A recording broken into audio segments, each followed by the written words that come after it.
Dave Meltzer with Entrepreneurs, the Playbook, and I have Jager McConnell here. He's the CEO of one of my favorite companies, Crunchbase. And Jager, welcome to the Playbook. Awesome, great to be here.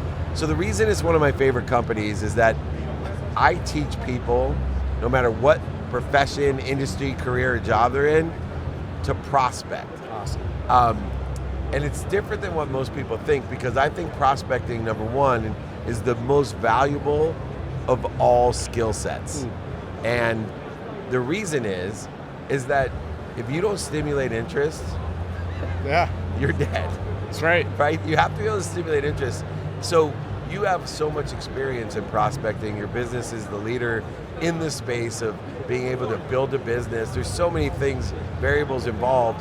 What are some of the key aspects that you've learned in prospecting that you've now utilized with technology to support and lead the way in what I consider to be the most valuable thing in business? Absolutely. So one of the biggest things, or dating, by the way. Yes, both apply.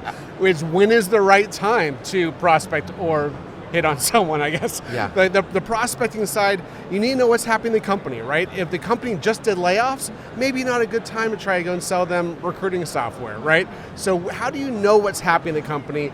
Do they have money? Is there interest in what you're doing? Are they searching the web for the technology that you're selling?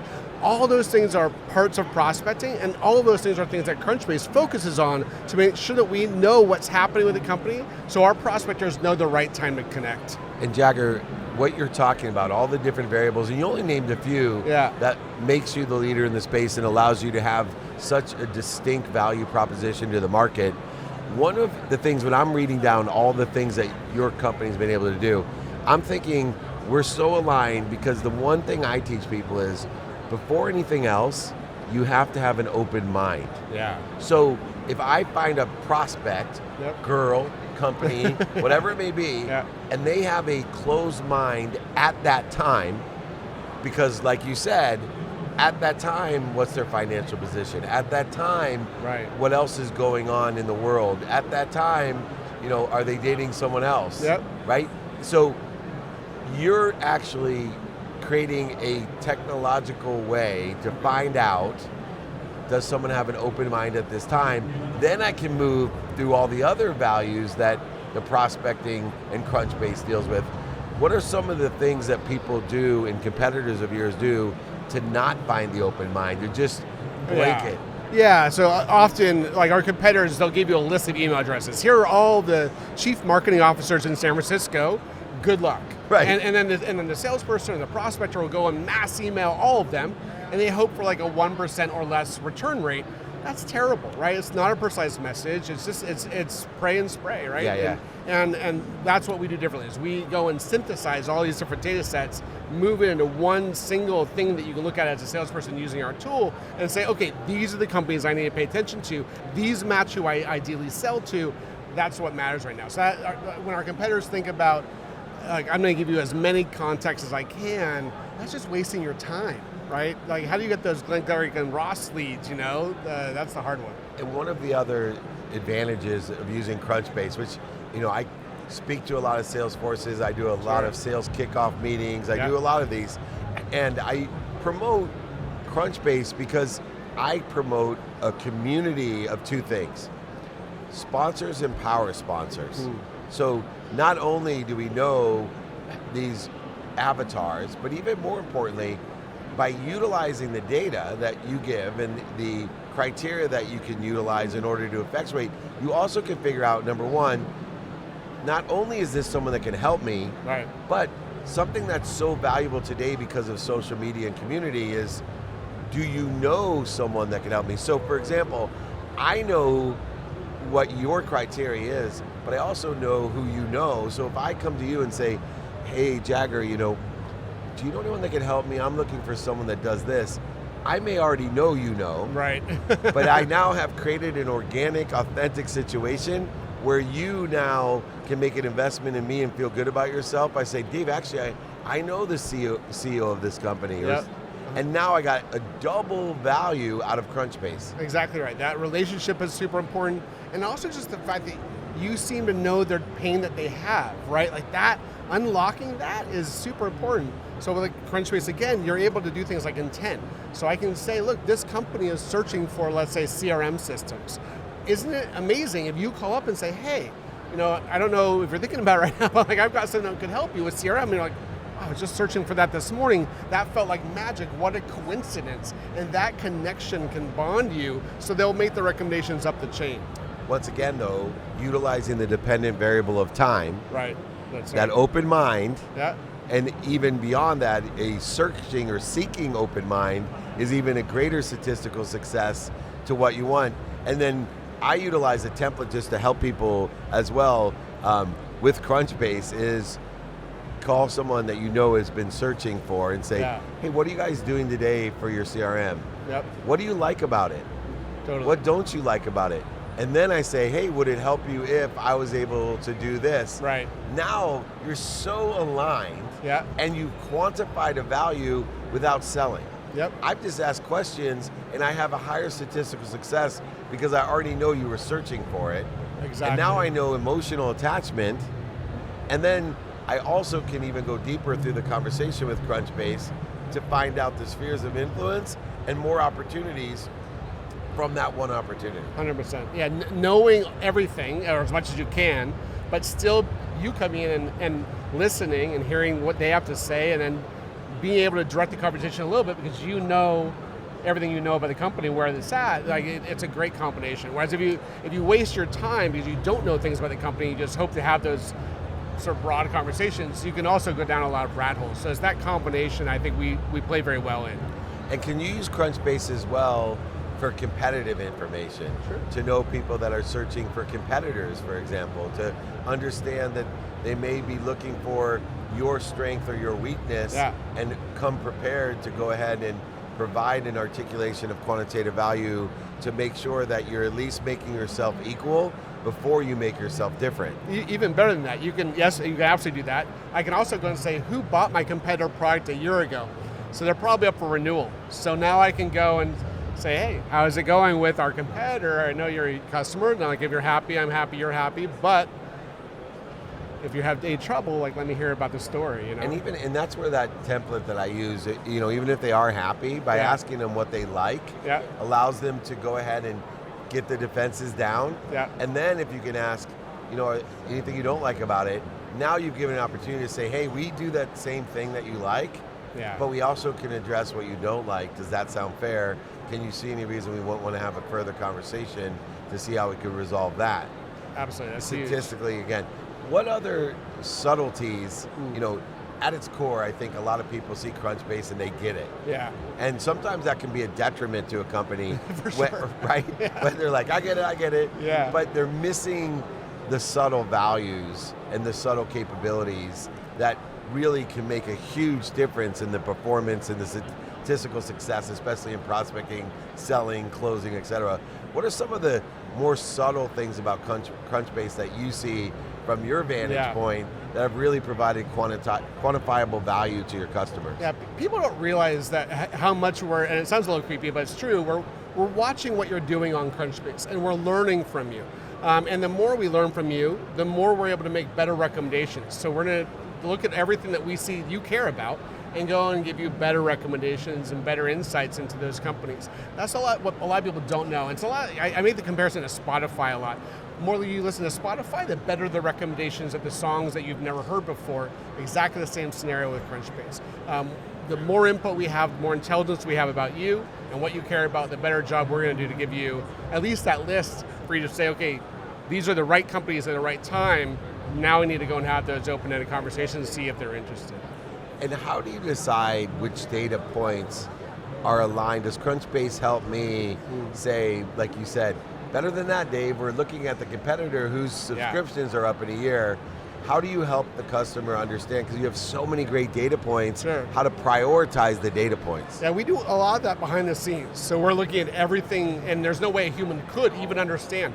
So we'll have salespeople who don't realize that websites that have website traffic growing 10% month over month, you actually are most successful with those companies. You don't know it because you've never looked at that data set before, but we do. So that's why we're able to look at literally hundreds of these different data points to figure out what's the right combination for you? Which ones are you engaging with the most? Oh, you didn't realize that they had this tech stack item, and you always are reaching out to those folks because you have traction there. We learn from that. So it depends on the company, but it's a wide range of data. And what I've also found with Crunchbase is that specifically in my industry, specifically to my solution, very, very powerful, very, very valuable. But what's really valuable to me with Crunchbase is the cross-industry commonalities that you're learning that are literally, I mean, it's hard enough to know within my own industry, like you mentioned, but it's so important to say, look, this size company, for example, or this region, right? There's different criteria that you are able and capable of seeing 100%. That can change my entire business when you say, Dave, did you know that every company from 10 million to 15 million, this is their critical business issue right now, and it's actually exactly what you're selling, and that's what Crunchbase can do. What are some of those cross-industry data points that you have seen to be extremely valuable as well? Yeah, that's like we have a partner called Bombora that goes and figures out what are people Google searching. Like nothing to do with Crunchbase at all, but they know what that company is searching for. So that can be let's say you're an HR software provider, like doesn't matter what industry it is in, like maybe there was some news article or some podcast that was happening in Europe. Issue, recruitment issue, quiet quitting, right? Issues like that. Now you like Crunchbase will alert you to that, and you can lean in and say, great, this is an opportunity for me in that region to go and pursue. I'm going to ask you a question. Maybe someone's never asked you. Let's go. But do you guys use Crunchbase yourself? Yeah, I mean, we used to say eat your own dog food. Now it's drink your own champagne is the internal phrase. Absolutely. I'd say drink your own Jager. That's the next level past champagne. That's right. We can agree to disagree on when your name is Jager. You probably stay away from Jager. What's next in this space, right? So one of the other issues that data companies have is that there's an enormous amount of opportunity options, even touch is a favor. How are you prioritizing the trajectory of the company, what to look at or what to do in the future? Yeah, it's a great question. So we have about 80 million people using Crunchbase today. It? Yeah, I know, it's embarrassing. So we obviously want that number to go up, but that's a channel for us. And one of the challenges in the channel is when you get to a certain point of prospecting, you go somewhere else. I've got my list, I'm going to go somewhere else. We really don't want you to do that, right? We want to keep on the platform. We want to own the customer. So we're going to keep pushing deeper there on the productivity tools of how do you engage with them, are the opportunities, where are you going with this opportunity, and did it close, did it not? So what you start finding is we'll be a CRM for a certain type of user who wants to go and work that deal a little bit further, and that gives us, again, more insights. If I know what deals you're closing, I'm going to do a much better job figuring out which next company you should talk to. So really completing that loop, and because we have those 80 million people using Crunchbase, I don't need to spend a lot of money on a sales team to go find more. They can work on the big deals, but on those low-end deals, they just flow in, self-service, and really tap into that market. I think it's kind of neglected because no one can sell to them. It's just too expensive. One of the difficulties, and I've been blessed to be in a hyper-growth company myself, which fortunately and unfortunately is my own brand, is that there's too much opportunity.